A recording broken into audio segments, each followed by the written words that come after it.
मैं तो गाना के गवैया, छत्तीसगढ़ के मैं रहैया। मैं तो गाना के गवैया, छत्तीसगढ़ के मैं रहैया।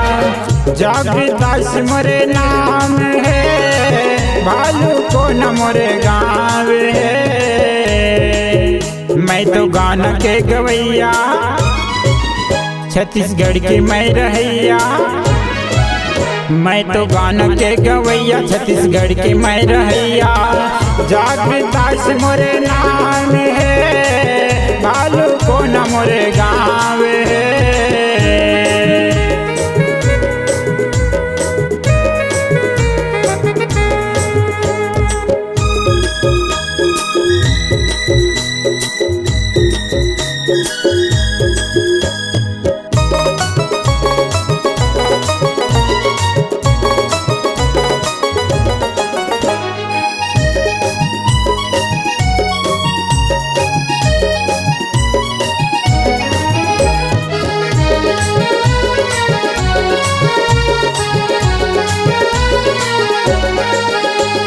लवन तेरे माँ मोरे गाँव है, सबो संगीला राम राम है।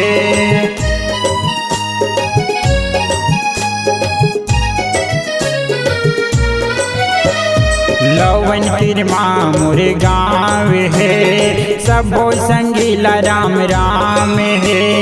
खेती किसानी मोरे काम है, मोर बली ही चारों धाम है।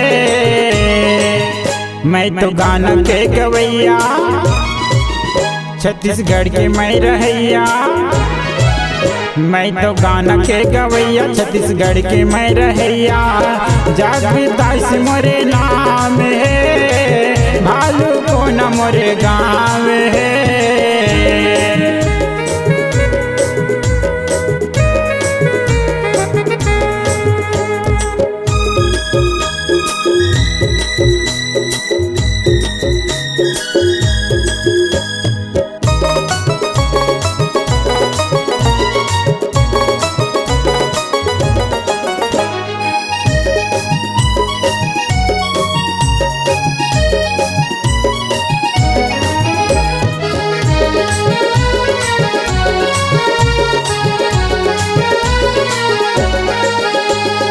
आनी बानी के गाना लगाता हूँ, लोगन के मनला में बहलाता हूँ।